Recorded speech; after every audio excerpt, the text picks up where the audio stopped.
Afternoon, Mrs. Bartley. Detective Mason Reynolds. You called earlier. Detective Reynolds. Jeremy. Do you have a last name, Jeremy? Davidson. You know Mrs. Bartley hired another PI.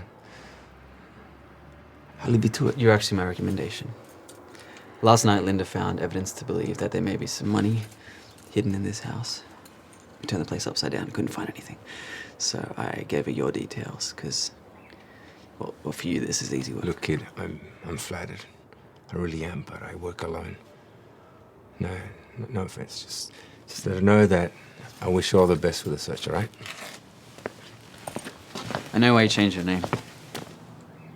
They'd never let you become a private investigator if they knew the family you come from. If you walk away right now, I'll tell the authorities the truth of who you are.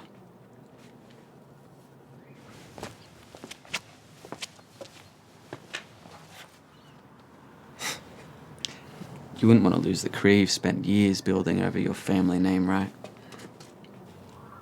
What do you want me to do? Inside this house is $67,000. You'll lead me to it and declare the case insoluble.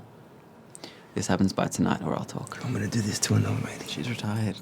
And? What does it mean to her? It's peanuts.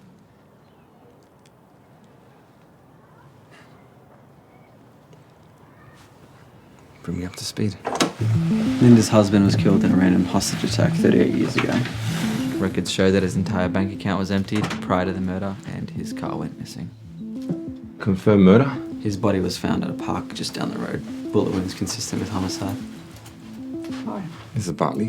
The perpetrators were caught 10 years after the murder. Turns out they were responsible for a string of similar attacks in the 80s. You may have heard of them. The Garcia family. Yeah, I think I do remember him. So no traces of the money? It was assumed stolen until Linda found this behind her couch last night. The date is the same day his body was found. Yeah, that doesn't work.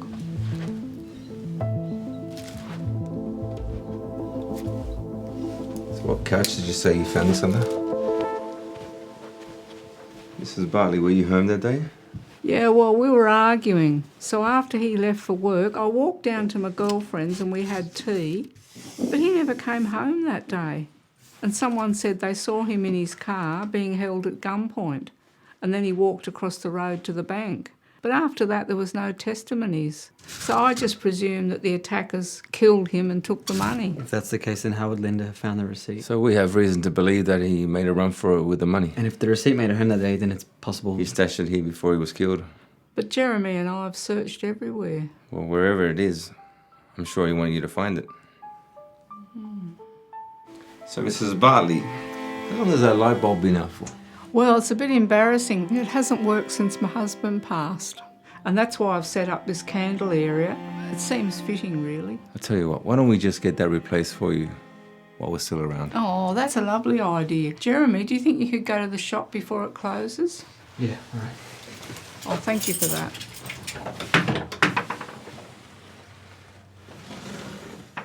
He'd do anything for his auntie.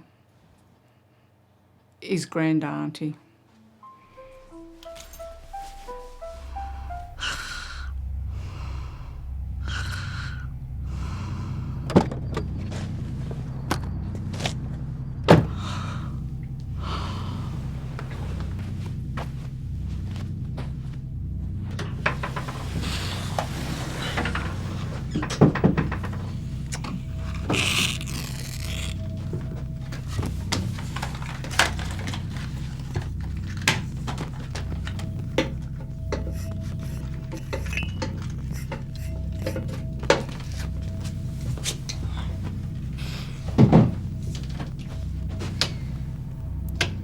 Must have tripped.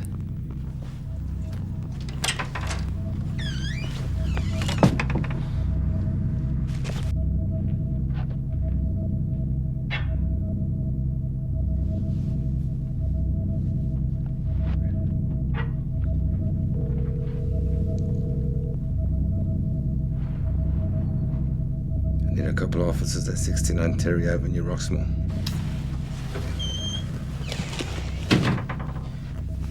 Well, Reynolds, any luck? Otherwise, we should probably just call it a night. Already? What about fixing my light? To be honest with you, Mrs. Bartley, When I arrived, my instinct told me it's been far too long since the events took place for us to be able to solve this case. But as it turns out, as you stand there lighting those candles every night, the answer's been above your head for the last 38 years. He always wanted you to find it. That's ridiculous. A faulty light bulb has nothing to do with this. May 25th, 1984. Your husband withdraws all your life savings from the bank. He walks towards the infamous murderers who are waiting in his car. He decides to make a run for it. The attackers use his car to chase him down. He evades them, he makes it home. With no house keys, he thinks fast on his feet to keep your fortune safe. He slips the receipt through the window and thinks of a place where he can signal to you its location. The fuse box. Let's go check it then. Jeremy, didn't I just hear you go and check the fuse box a moment ago? I didn't see anything. I just reset the tripped breaker. But... Were you watching him while I was gone? He might have stolen the money while I was getting the light bulb. I've done my research on this man, and I'm sorry to inform you, Linda, but he is part of the family who killed your husband. This will be your last day as a detective when everyone finds out the truth of who you really are. Do you think that your researching skills are stronger than those who qualified me? They know every detail about my family history. They're the ones that changed my name.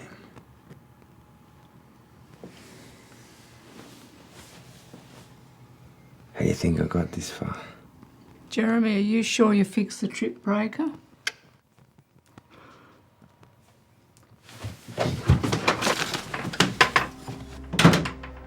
Jeremy wasn't wrong. I did go to the fuse box while you were napping.